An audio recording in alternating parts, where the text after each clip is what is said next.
The learning outcome of this module is to understand ways to live and act with integrity. Let's get started.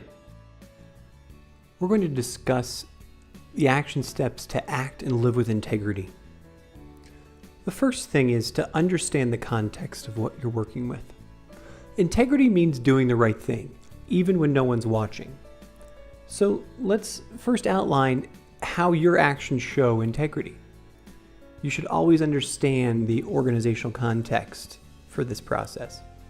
You have to ask yourself things like, what formal policies exist in your team or your group or your organization? What are the informal expectations for my behavior within those regulations? And what are the consequences? What happens if you act inconsistently with the cultures and the values and the regulations of the team or group or organization you work with? One universal rule to ensure you always act with integrity is to ask yourself this: before you do anything, ask yourself whether you would want your decision or action to appear on the front page of tomorrow's newspaper. If you don't want that to happen, then, or if you feel like that would be something that you would be embarrassed about, or you'd be seen as guilty, or you just have a bad feeling about it, it's highly likely that you probably need to make a different decision to remain in integrity. You should try really hard to not talk yourself into the quote unquote just this once trap, because it's just this once that comes back to bite us. A pattern of unethical choices or poor choices always begins with the first decision. And you should never allow yourself to fall into that just once trap because of extenuating circumstances, because no one will ever find out, these kinds of things.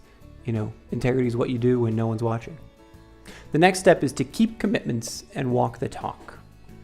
One of the simplest and yet most difficult ways to act with integrity is to just simply do what you say you will.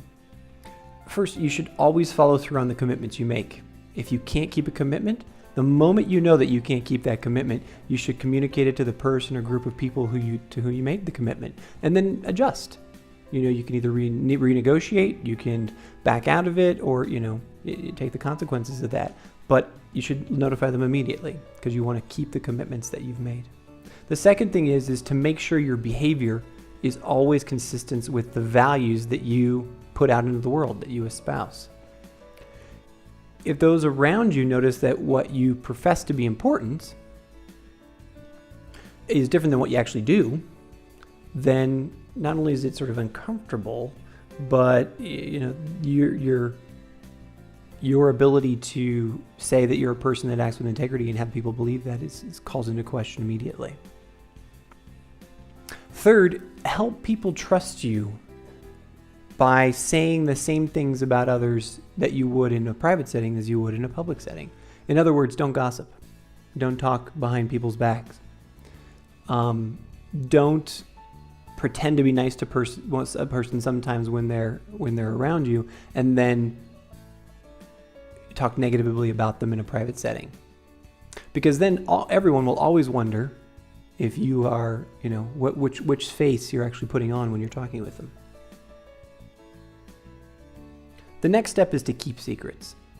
If someone tells you something in confidence, you really need to keep it and don't share the information. And this includes your best friends, your spouse, your partner, your any close confidants you have. Because if you share this information, people will not perceive you as trustworthy.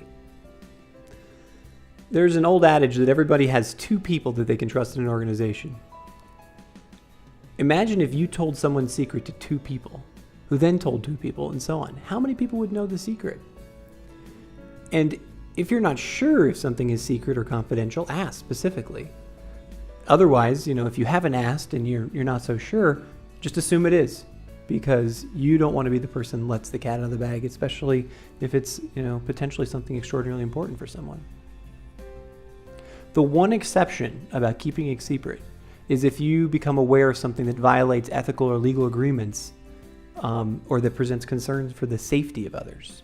If there's a true safety concern that puts people in danger, or there's true ethical violations or legal violations going on that you've learned about, you need to talk with your supervisor or your HR representative or your legal counsel about what to do. The next step is to act thoughtfully. Think about the impact that your behavior will have on others before you make an action. For example, if you're asked a question and you provide sort of this rambling, indirect response, the other person might think you're being shifty and hiding something. Instead, you should provide clear, well thought out and direct answers. If you don't have an answer to somebody's question, rather than trying to mumble through something, just be clear and say, I'm not sure what the answer is, and come back to them later with a well thought out answer. Try to resist the urge to be a politician. Nobody wants to work with one of those. And if you find that you've violated the trust or the privacy or the needs and desires of a colleague, own up to it. Take responsibility. And then you have the opportunity to immediately clean it up or address the issue and repair repair any damage that's been done. Finally, address unethical behavior. When you learn of something that you find ethically questionable, ask yourself some of the following questions. What are the formal rules or expectations around this event? What feels wrong about it to you? Could others have seen the situation differently? What might I not know? And do I need to take action on it? Or what would this look like to others if it were to appear in the evening news? After asking those questions, you need to determine whether it's necessary for you to take action.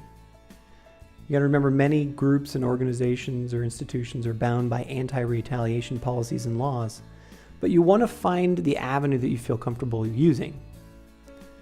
What we're trying to say here is that speaking up and speaking out, there's usually a significant amount of protection that you have, but you want to make sure that you speak up about unethical behavior in a way that not only do you feel comfortable, but that you make sure that you're not going to be placed in harm's way.